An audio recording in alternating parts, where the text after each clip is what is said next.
Imaginez une époque où le travail n'était pas seulement éreintant, mais mortel chaque jour. Une époque où les casques de sécurité, les panneaux d'avertissement ou la protection au travail n'existaient pratiquement pas, et où le courage était souvent la seule chose qui séparait les gens de la mort.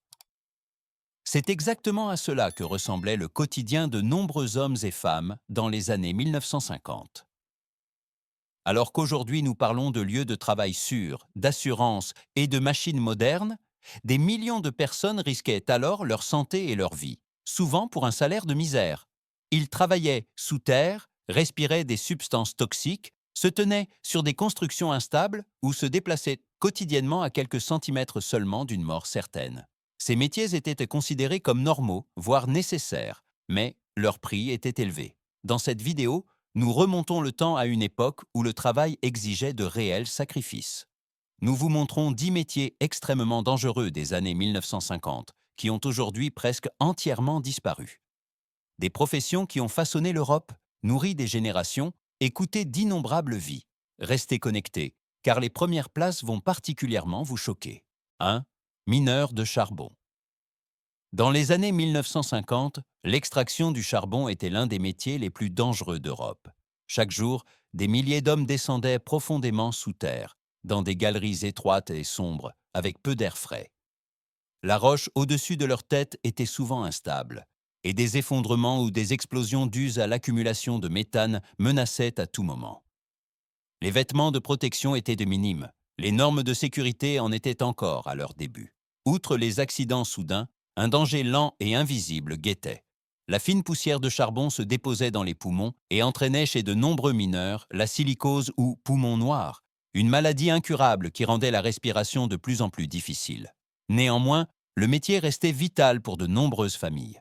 Le mineur de charbon des années 1950 payait souvent le progrès industriel de l'Europe de sa santé et pas rarement de sa vie. 2. Travailleurs de l'amiante. Dans les années 1950, l'amiante était un matériau apparemment miraculeux. Il était bon marché, résistant à la chaleur et utilisé partout, dans la construction, les usines, les chantiers navals et même les produits ménagers. Pour les travailleurs, cependant, le fait de toucher, couper et transformer l'amiante au quotidien représentait un danger mortel que presque personne ne prenait au sérieux à l'époque. Les fines fibres d'amiante étaient invisibles et flottaient en permanence dans l'air. Sans masque ni vêtements de protection, les travailleurs les respiraient pendant des heures, jour après jour, année après année. Le plus pernicieux était que les conséquences n'étaient pas immédiatement perceptibles. Beaucoup se sentaient en bonne santé pendant longtemps, jusqu'à ce que des décennies plus tard apparaissent de graves maladies comme l'amiantose ou le mésothéliome, souvent mortelles. Pour beaucoup, toute aide médicale arrivait trop tard. Il était particulièrement tragique que ces personnes ne soient pas conscientes du risque. L'amiante était considérée comme sûre, les avertissements étaient ignorés ou tus. Ce n'est que dans les années 1970 et 1980 que l'ampleur totale du danger a été reconnue et que l'amiante a commencé à être strictement réglementée.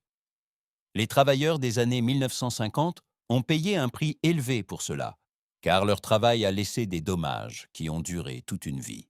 3. Gandhi Dancer, ouvrier de chemin de fer. Dans les années 1950, le métier de ce que l'on appelait Gandhi Dancer était l'un des plus physiquement exigeants et en même temps les plus dangereux d'Europe et d'Amérique du Nord.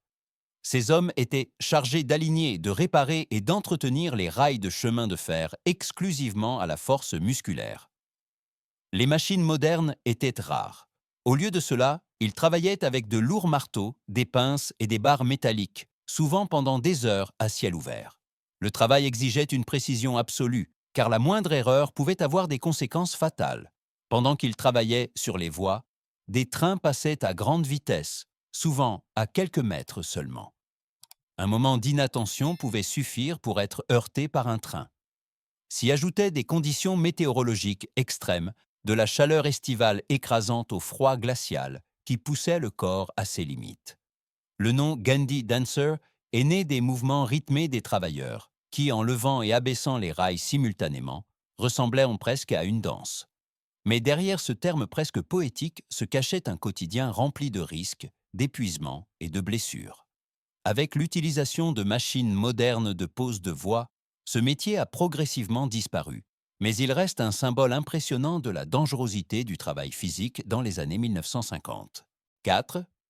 Ouvriers d'allumettes au phosphore blanc.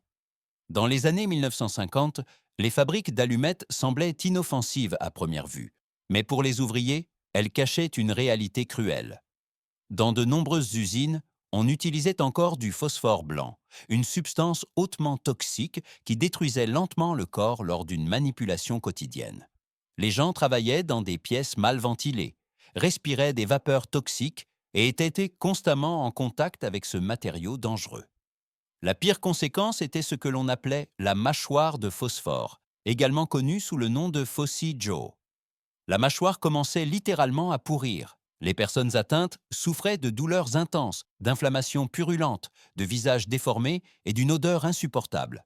Dans les cas graves, des parties de la mâchoire tombaient simplement. De nombreux malades mouraient d'infections ou d'empoisonnement. Malgré ces symptômes connus, de nombreuses personnes continuaient à travailler car elles n'avaient pas d'alternative. Ce n'est qu'une forte pression publique et des découvertes médicales qui ont conduit à l'interdiction progressive du phosphore blanc et à son remplacement par des substances moins dangereuses. Cependant, pour les travailleurs des années 1950, ce changement est souvent arrivé trop tard. Leur souffrance est exemplaire d'une époque où la production industrielle était plus importante que la santé humaine. 5. Standardiste téléphonique. Dans les années 1950, un appel téléphonique était encore loin d'un simple appui sur un bouton. Derrière chaque connexion se trouvaient des standardistes téléphoniques, la plupart du temps des femmes, qui travaillaient des heures durant sur de grands tableaux de commutation. Dans des pièces mal éclairées, elles branchaient des câbles dans des prises sous tension, connectaient manuellement les appels et devaient maintenir une concentration maximale. Le travail était extrêmement éprouvant physiquement et mentalement. Les câbles conduisaient du courant électrique et une petite erreur pouvait entraîner des chocs électriques douloureux. À cela s'ajoutèrent la pression énorme du temps et la responsabilité de transmettre correctement les appels d'urgence, souvent dans des situations stressantes ou chaotiques. De nombreuses opératrices souffraient d'épuisement chronique, de problèmes nerveux et de dommages de santé à long terme. Avec l'introduction des systèmes téléphoniques automatisés, cette profession a commencé à disparaître lentement à la fin des années 1950 et dans les années 1960. Ce qui semble aujourd'hui une activité nostalgique était alors un travail dangereux et exigeant, qui a jeté les bases des télécommunications modernes et que de nombreuses femmes ont payé de leur santé. 6. Camionneur de glace. Livreur de blocs de glace. Dans les années 1950, le livreur de glace était une figure familière dans de nombreuses villes européennes. Avant que les réfrigérateurs ne deviennent la norme, ces hommes livraient quotidiennement de lourds blocs de glace pour maintenir les aliments frais. Ce qui semblait être une routine était en réalité un travail extrêmement éreintant et dangereux, qui exigeait une force physique énorme. Les blocs de glace pesaient souvent entre 20 et 50 kg. Ils devaient être portés à la main, soulevés par des escaliers glissants et manœuvrés dans des couloirs étroits. Les chutes sur les trottoirs glacés, les doigts coincés et les blessures au dos étaient monnaie courante. À chaque pas, il y avait le risque que le bloc glisse et cause de graves blessures. Avec la généralisation des réfrigérateurs électriques, cette profession a rapidement perdu de son importance à partir de la fin des années 1950. Le livreur de glace a disparu du paysage urbain, mais son quotidien reste un exemple frappant de la difficulté physique et de la dangerosité des métiers, même apparemment simples par le passé. 7. Flotteur de bois. Dans les années 1950, le métier de flotteur de bois était l'une des activités les plus dangereuses dans les régions forestières d'Europe. La tâche consistait à transporter d'énormes troncs d'arbres par les rivières jusqu'aux scieries. Les travailleurs se tenaient sur des troncs flottants et glissants ou pataugeaient dans de l'eau glacée pour débloquer les embâcles et maintenir le flux de bois en mouvement. Un faux pas pouvait être fatal. Si les troncs se déplaçaient ou s'accumulaient soudainement, les travailleurs pouvaient être coincés entre les masses de bois ou poussés sous l'eau. Beaucoup se noyaient, d'autres étaient emportés par le courant violent. Les vêtements de protection étaient rares et les secours étaient souvent loin, surtout dans les zones reculées. Avec l'introduction des moyens de transport modernes comme les camions et les chemins de fer, Cette méthode de travail risqué a progressivement perdu de son importance. Aujourd'hui, le flottage du bois a en grande partie disparu et ne subsiste que dans des représentations historiques. Ce métier symbolise une époque où le travail était directement exécuté contre les forces de la nature. 8. Dératiseur urbain. Dans les années 1950, le métier de dératiseur était indispensable, mais extrêmement dangereux dans de nombreuses villes européennes. De mauvais systèmes d'égouts, l'accumulation de déchets et des conditions de logement exiguës faisaient que les rats étaient omniprésents. Les hommes qui les combattaient travaillaient la plupart du temps dans des caves sombres, des ruelles humides et des égouts malodorants, souvent sans protection adéquate. Le danger ne venait pas seulement des animaux eux-mêmes. Les morsures de rats étaient douloureuses et pouvaient provoquer de graves infections, mais encore plus menaçantes étaient les maladies qu'ils transmettaient. La leptospirose, le typhus ou d'autres agents pathogènes mortels faisaient partie du quotidien de ce travail. De nombreux dératiseurs fabriquaient leurs propres poisons ou manipulaient des produits chimiques dont les conséquences à long terme étaient à peine connues. Malgré les risques constants, cette profession était indispensable à la santé publique. Ce n'est qu'avec l'amélioration des normes d'hygiène, la lutte antiparasitaire moderne et des réglementations de sécurité plus strictes que le dératiseur classique a progressivement perdu de son importance. Son quotidien montre à quel point le danger et la nécessité étaient étroitement liés dans les villes des années 1950. 9. Allumeur de réverbères. Dans les années 1950, l'allumeur de réverbères était une figure silencieuse, mais indispensable du paysage nocturne de nombreuses villes européennes. Avant que l'éclairage public électrique ne soit généralisé, les lampes à gaz et à huile devaient être allumées manuellement chaque soir et éteintes le matin. Ce travail se déroulait dans l'obscurité, souvent par mauvais temps et sous la pression du temps. Le danger résidait dans la hauteur et la technique. Les allumeurs de réverbères montaient des connaissances sur des échelles ou utilisaient de longues perches pour atteindre les lampes. Un faux pas pouvait entraîner de graves chutes. De plus, il y avait toujours le risque de fuite de gaz ou de flammes nues qui pouvaient provoquer des brûlures. Les dispositifs de protection ou les équipements de sécurité étaient rares. Avec le triomphe de l'éclairage public électrique, cette profession a lentement disparu du quotidien. Aujourd'hui, l'allumeur de réverbères semble romantique et nostalgique, mais dans les années 1950, c'était un travail dangereux qui exigeait courage, routine et une grande prudence physique. 10. Pin Boys dans les bowling. Dans les années 1950, le bowling était un sport de loisir populaire, mais en coulisses, les Pin Boys travaillaient dans des conditions extrêmement dangereuses. Leur tâche consistait à replacer les quilles tombées au bout de la piste après chaque lancer.